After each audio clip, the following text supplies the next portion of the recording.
Hello मेरे बच्चों, I am doctor Gargi Singh, your biology educator. बेटा जी, जब भी हम नीट बायोलॉजी की बात करते हैं तो हमारे दिमाग में आता है वो परफेक्ट स्कोर 360 में से 360 का। और हम हमेशा आपको बोलते हैं कि जो बायो है ना, बायो में अगर आप वो परफेक्ट स्कोर करना चाहते हो then you have to focus on your NCERT. अब आपको पता है आपका नया एनसीईआरटी आ चुका है। अब उस नए एनसीईआरटी में क्या चेंजेस हैं, क्या मेजर चेंजेस हैं, ये मैं आपको इस वीडियो में बताने वाली हूं।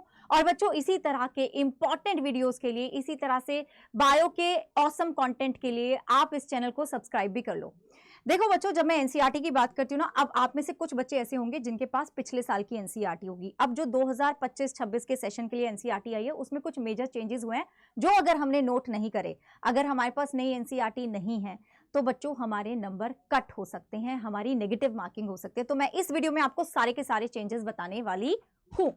सबसे पहला जो चेंज है वो मैं आपको बताऊंगी फ्रॉम द चैप्टर बायोमॉलिक्यूल्स। ठीक है, इस चैप्टर में एक बहुत मेजर चेंज हुआ है, that is in this table. ये जो टेबल 9.1 है ना, इसमें हमारा एक मेजर चेंज हुआ है। एंड द चेंज इज बच्चों की जो पहले आपकी एनसीईआरटी थी ना, पहली एनसीईआरटी में आप देखोगे ना इस टेबल में, तो हाइड्रोजन की जब हम बात करते थे एलिमेंट्स जो कि अर्थ क्रस्ट में है और ह्यूमन बॉडी में है, तो यहाँ पे हमारा जो डेटा आता था that was 0.5%, which is very less. लेकिन अब इन्होंने इसको करेक्ट कर दिया, दिस इज 9.5। अब तुम्हें पता है कि बायोमॉलिक्यूल्स में तुम्हारा जो टेबल होते हैं उसके ऊपर बहुत सारे क्वेश्चन आते हैं। अगर हमने ये डेटा गलत कर दिया तो अपने नंबर कट हो जाएंगे, नेगेटिव मार्किंग हो जाएंगी। तो इसका एक नोट बना लेना बच्चों। देन द सेकेंड जो मेरा चैप्टर है दैट इज बायोलॉजिकल क्लासिफिकेशन। ठीक है, मैं आपको सारे मेजर चेंजेस बताने वाली हूं उसमें। बायोलॉजिकल क्लासिफिकेशन में अगर हम जाते हैं टॉपिक प्रेयॉन्स के पास, ठीक है, वहां पे बच्चों अगर तुम पुरानी एनसीईआरटी देखो ना, तो यहाँ पे जो ये सीजेडी आपका डिजीज था, वहां पे इसका पूरा फुल फॉर्म नहीं दिया था। हालांकि जब मैं आपको पढ़ाती हूँ तो पूरा बताती हूँ, चाहे तुम मेरे पिछले लेक्चर्स भी देख लो। तो इसका जो फुल फॉर्म है दैट इज क्रूचफेल्ड-जैकॉब डिजीज। ठीक है, तो अब तुम्हें ये याद रखना होगा कि इसका फुल फॉर्म क्या है, सीजेडी का पूरा फुल फॉर्म क्या है। तो this is one of the changes in this chapter. अगला जो चेंज है वो चेंज है हमारा सर्कुलेशन वाला जो चैप्टर है, बॉडी फ्लूइड एंड सर्कुलेशन। उसमें देखो जो इलेक्ट्रोकार्डियोग्राम है ना बच्चों, ये आपकी नई एनसीईआरटी, ये पुरानी है। इलेक्ट्रोकार्डियोग्राम, अब ईसीजी जो है ना आपका, उसका फुल फॉर्म इज इलेक्ट्रोकार्डियोग्राम। ठीक है, पहले इलेक्ट्रोकार्डियोग्राफ को इन्होंने ईसीजी लिखा हुआ था। देखो, एक होता है टेक्निक, जो आप टेक्निक यूज कर रहे हो, एक होता है डिवाइस, एक होता है जो आपका ग्राफ बन के आता है उसमें। अब ये जो ग्राम है ना, electrocardiogram, that is ECG. Graph वो ग्राम को अब हमने बोल दिया ईसीजी। तो टेक्निक को क्या बोलते हैं ये मुझे बताना। ठीक है, मुझे कमेंट्स में बताना टेक्निक को क्या बोलते हैं। Now the next chapter here is respiration in plants. ठीक है, अब यहाँ पे भी एक मेजर चेंज हुआ है जिसमें बहुत ज्यादा कंफ्यूजन होता था। ऑल्दो मैं आपको पहले ही करेक्ट करके बता देती थी कि बच्चों ये इसमें करेक्शन है और आपको ऐसे ही करना है, लेकिन इस बार नई एनसीईआरटी में इस चीज को करेक्ट कर दिया, which is a very good thing. पहले अगर हम देखेंगे इन द फिगर 12.5, यहाँ पे जब हम पढ़ते हैं कि एटीपी का फॉर्मेशन कैसे होता है इनसाइड द माइटोकॉन्ड्रिया, तो हम यहाँ पे डायग्राम में देखो, टेक्स्ट में तो 4 ही आपको प्रोटॉन दिए हुए थे कि 4 प्रोटॉन जाएंगे तो फिर एक अपना एटीपी बनता है, लेकिन यहाँ डायग्राम में ये गलत दिया हुआ था, 2 प्रोटॉन। अब इसको करेक्ट करके 4 प्रोटॉन कर दिया, विच इज एब्सोल्युटली राइट। तो this is according to your new NCERT. ये सारा जो भी आपका डेटा है, जितने भी चेंजेस है ना, ये मैं अपने टेलीग्राम पे आपको दे दूंगी, which is t.me/Dr. Gargi Singh. ये आपको हमारे डिस्क्रिप्शन में भी मिल जाएगा, इस टेलीग्राम को ज्वाइन कर लेना, ये मेरा ऑफिशियल टेलीग्राम है। ठीक है बच्चों, अब आगे देखते हैं। आगे हमारे पास है इसी चैप्टर में, अच्छा इसी चैप्टर में जो जहां पहला पेज आपका आता है, वहां पे पहला दूसरा पेज पे ये वाला जो पैराग्राफ है ना, जहां पे लिखा हुआ है all energy required for life processes is obtained by oxidation of some macromolecules that we call food. अब देखो, only green plants and cyanobacteria यहाँ पे लिखा हुआ है। सिर्फ ग्रीन प्लांट और साइनोबैक्टीरिया ही ये काम कर सकते हैं, इन्होंने ये लिखा है, विच इज बच्चों नॉट करेक्ट, है ना, जो कि सही नहीं है। तो इन्होंने अब इसको करेक्ट कर दिया, दिस इज न्यू एनसीईआरटी, ये आपका नया एनसीईआरटी है जिसमें करेक्ट कर दिया। यहाँ पे लिखा है green plants and cyanobacteria can prepare their own food right by the process of photosynthesis. ठीक है, तो अब ओनली हटा दिया है। तो ये स्टेटमेंट वाला जो क्वेश्चन अगर बनेगा ना, बहुत इंपॉर्टेंट हो जाएगा, क्योंकि जो पहले जिन बच्चों के पास पुरानी एनसीईआरटी, अगर मैं स्टेटमेंट में लिख दूं कि only green plants and cyanobacteria can prepare their food, बताओ ये स्टेटमेंट सही है या गलत है। तो अगर तुम्हारे पास पुरानी एनसीईआरटी है तो तुम इसको सही कर दोगे, whereas according to the new NCERT ये स्टेटमेंट आपकी गलत हो जाएगी। इसलिए ये चेंजेस जानना, इनका एक नोट बनाना बहुत जरूरी है ना बच्चों। ओके, अगला देखो, cell the unit of life में श्वान, ठीक है, जो हम पढ़ते हैं ना सेल थियरी, श्वान, जिनको हम बोल रहे हैं कि ब्रिटिश जूलॉजिस्ट थे, अब ये करेक्ट कर दिया है तुम्हारी किताब ने और इनको कर दिया है जर्मन जूलॉजिस्ट। तो अब दोनों के दोनों आपके जर्मन हो चुके हैं, ठीक है, चाहे श्वान हो चाहे श्लाइडन हो। ओके, आगे चलते हैं बच्चों। इसी चैप्टर में जो एन ओवरव्यू ऑफ सेल आता है ना, यहाँ पे एक लाइन है, ये देखो, in both prokaryotic and eukaryotic cells a semi fluid matrix. क्या लिखा हुआ है? सेमी फ्लूइड मैट्रिक्स, ठीक है। लेकिन जो अगली आपका अगले पेज पे एक पैराग्राफ दिया हुआ है ना, यहाँ पे इन्होंने लिखा हुआ है द फ्लूइड मैट्रिक्स। अब इसको चेंज करके आपकी नई एनसीईआरटी ने कर दिया है सेमी फ्लूइड मैट्रिक्स। तो this again is a very good example, जहां पे हमारे स्टेटमेंट वाले क्वेश्चंस को में हमारा नेगेटिव मार्किंग हो सकता था। तो अगर आपको स्टेटमेंट वाला क्वेश्चन आता है कि जब हम बात करते हैं प्रोकैरियोट्स की, तो वहां पे जो साइटोप्लाज्म है वो एक फ्लूइड मैट्रिक्स है, तो पुरानी एनसीईआरटी को अगर तुम फॉलो कर रहे हो उसको मत करना, उसमें या फिर करेक्शन कर लेना, because this is semi fluid, उससे अपना एक क्वेश्चन गलत हो जाएगा बच्चों। अगला देखें तो ये आपका रेस्पिरेशन वाले चैप्टर में breathing and exchange of gases, ये वाला जो है आपका पुराना है बच्चों, ऊपर जो है दिस इज ओल्ड वन, ठीक है। तो यहाँ पे लिखा हुआ है the volume of air inspired, ये नहीं, इसमें है अपने चेंजेस, इसमें इंस्पिरेटरी रिजर्व वॉल्यूम में और एक्सपिरेटरी रिजर्व वॉल्यूम में। A person can inspire by a forceful, अच्छा यहाँ पे जो एडिशनल वॉल्यूम ऑफ एयर लिखा है ना, ये हटा दिया है, sorry, this is your new NCERT, ठीक है।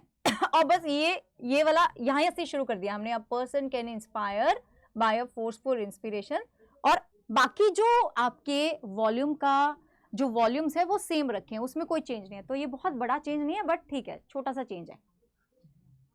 अगला देखो, this is from the chapter biomolecule, ये भी कोई बहुत बड़ा चेंज नहीं है, ये पुराना है आपका, ये नया है। पुराने में ना यहाँ पे बीटा प्लेटेड शीट जो लिखा हुआ है ना, इसको प्लेटेड होना चाहिए था, स्पेलिंग का मिस्टेक था, तो अब इन्होंने प्लेटेड कर दिया है। हाइड्रोजन बॉन्ड पूरा लिखा होना चाहिए था, सिर्फ हाइड्रोजन लिखा हुआ था। I would say this is not a very big change, है ना, इतना तो अपन कॉमन सेंस से भी कर लेते थे। अच्छा, this is a major change locomotion and movement chapter में, जहां पे ये जो आपका 17.6 वाला जो आपका डायग्राम है, जहां पे पूरा आपका स्कल का डायग्राम दिया हुआ है, ठीक है, जहां पे बोन्स बनाई हुई है, उसके नीचे जो पैराग्राफ है वहां पे अगर तुम ध्यान दोगे तो लिखा हुआ है single U shaped bone called hyoid is present at the base of the buccal cavity and is also included in the skull। बच्चों अब नई एनसीईआरटी में ये लाइन हटा दी गई है, ठीक है, this is not included in the skull, बस यहां तक है। तो याद रखना, अगर इस पे क्वेश्चन आ जाता है कि is hyoid bone a part of skull और नॉट, हमारा आंसर होगा no, it is not, it is not. Okay, now this is also important, इसी चैप्टर में जो मसल वाला आपका पॉइंट है 7.2 जो आपका पैराग्राफ है, ये वाला जो पॉइंट है, वहां पे अगर तुम देखोगे ना तो यहाँ एक लाइन है locomotion of protozoans like Euglena, उसको अब इन्होंने करेक्ट कर दिया locomotion of protista like Euglena, ठीक है। तो दिस इज करेक्ट, ये तो तुम्हें पता है ठीक नहीं था, ये करेक्ट है, ये मेजर तुम बोलोगे, इसको तुम मेजर बोलोगे। ऑल राइट, नेक्स्ट देखो बच्चों, chemical control and coordination, this is also a major change. जब हम एड्रिनल ग्लैंड की बात करते हैं तो वहां पे पहले लिखा हुआ था कि our body has one pair of adrenal gland, मतलब दो हैं, on the interior part of each kidney, नहीं ऊपर है, किडनी के ऊपर है, अबव है, इसलिए तो इसको हम सुप्रारीनल ग्लैंड बोलते हैं। तो अब ये इंटीरियर की जगह अबव कर दिया गया है। ये सारे बहुत इंपॉर्टेंट चेंजेस है, इससे हमारा वो जो ना -1 हमें बचाना है और 4 नंबर इकट्ठे करने हैं, ऐसे ही इकट्ठे होंगे बच्चों वो।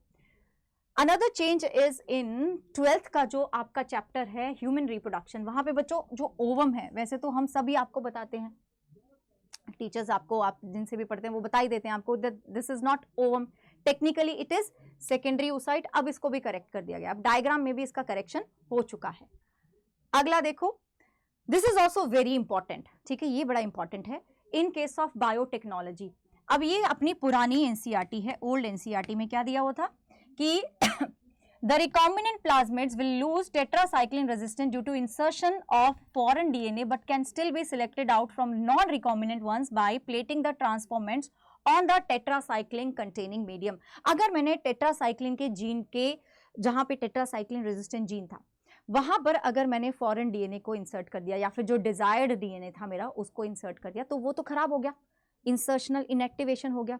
तो भाई जिसके पास भी वो वाला मेरा वेक्टर जाएगा, वो वाला मेरा प्लाज्मिड जाएगा, ठीक है, उस बैक्टीरिया के पास तो टेट्रासाइक्लिन का रेजिस्टेंस नहीं रहेगा बच्चों। तो यहाँ क्या बोल रहे हैं, plating the transformants on the tetracycline containing medium. Ideally बच्चों क्या होता है ना कि हमें निकालना होता है, हमें अलग करना होता है ट्रांसफॉर्मेंट्स को नॉन ट्रांसफॉर्मेंट से, रिकॉम्बिनेंट को नॉन रिकॉम्बिनेंट से। दोनों फर्क है, दोनों में फर्क है। कोई ऐसा बैक्टीरिया जिसके पास कोई फॉरेन डीएनए चला गया जो उसके पास नहीं था, वो एक ट्रांसफॉर्मेंट बन जाएगा, ठीक है। चाहे उसके पास नॉर्मल प्लाज्मिड भी चला जाए, जो ये हमारा PBr 322 है ना, वो नॉर्मल भी चला जाए तो भी वो ट्रांसफॉर्मेंट बन जाएगा। कुछ बैक्टीरिया ऐसे भी होंगे जिनके पास कुछ भी नहीं जाएगा तो वो नॉन ट्रांसफॉर्मेंट रहेगा। लेकिन बच्चों कुछ बैक्टीरिया ऐसे होंगे जिनके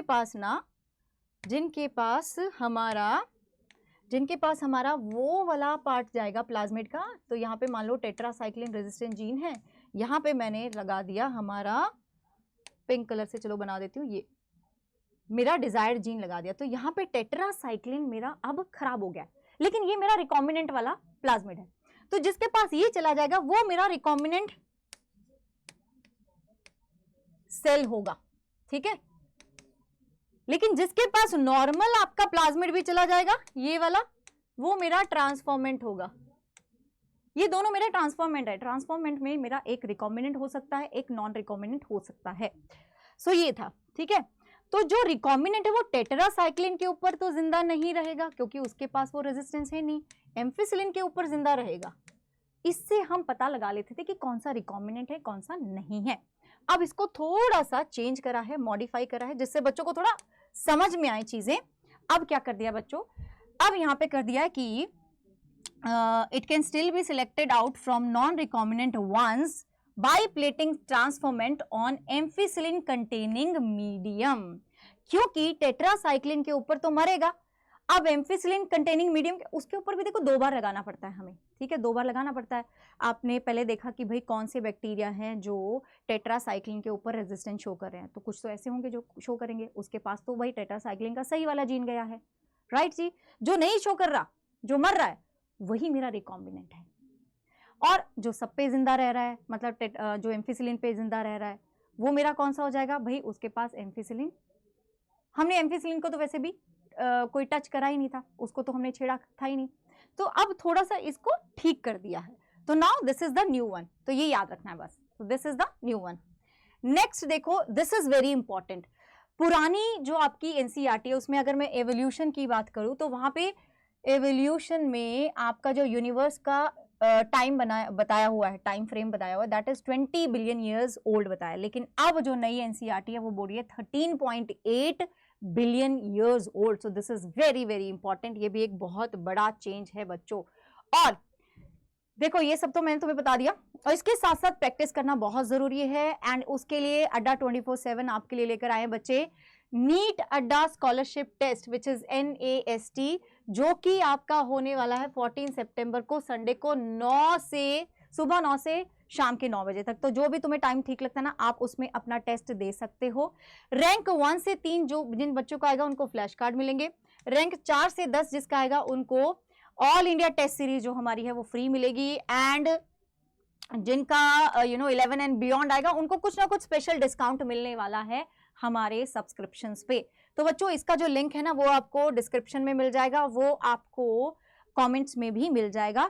this is the syllabus for biology, chemistry and physics. ये आपका सिलेबस है बायोलॉजी, केमिस्ट्री और फिजिक्स के लिए। बाकी बच्चों अगर तुम चाहते हो कि तो तुम्हारी तैयारी सुपर ऑसम एकदम बढ़िया तरीके से हो, कोई भी डाउट तुम्हारे दिमाग में ना रह जाए, कोई भी ऐसा क्वेश्चन ना हो जो तुमने प्रैक्टिस ना करा हो, सारे नोट्स आपके बहुत अच्छे तरीके से बने, आप क्लास में ही एनसीईआरटी कवर कर लो, देन बेटा जी हमारा जो कामयाबी बैच है that is the batch for you. And आपको कोड यूज करना है गार्गी, सो दैट आपको मैक्सिमम डिस्काउंट मिले। और आपके पास अगर तुम इफ यू ऑप्ट फॉर 1 महापैक या फिर महा प्रैक्टिस कॉम्बो, जिसमें जैसे महा प्रैक्टिस कॉम्बो है जिसमें आपको हम ऑफलाइन टेस्ट भी भेजेंगे, तो जहाँ पे भी आपको चीज़ें भेजनी है वो आपको जल्द से जल्द भेज सकें, तो that is why you have to use code Gargi.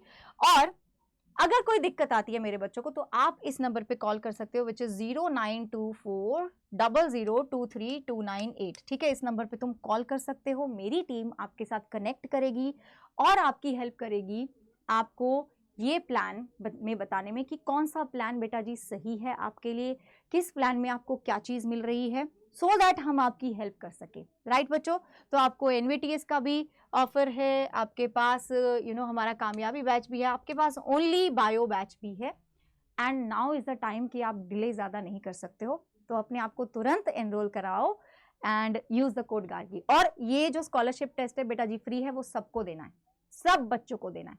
Okay बच्चों, कोई भी डाउट हो regarding the new NCERT, old NCERT, मैंने सारे मेजर चेंजेस आपको बता दिए हैं, तो मुझे कमेंट्स में ज़रूर बताना। और भी कोई मेरे बच्चों की प्रॉब्लम है regarding NEET preparation, do let me know in the comments, मैं आपकी हेल्प ज़रूर करूंगी। एंड बच्चों बाय बाय, टेक केयर, जय हिंद।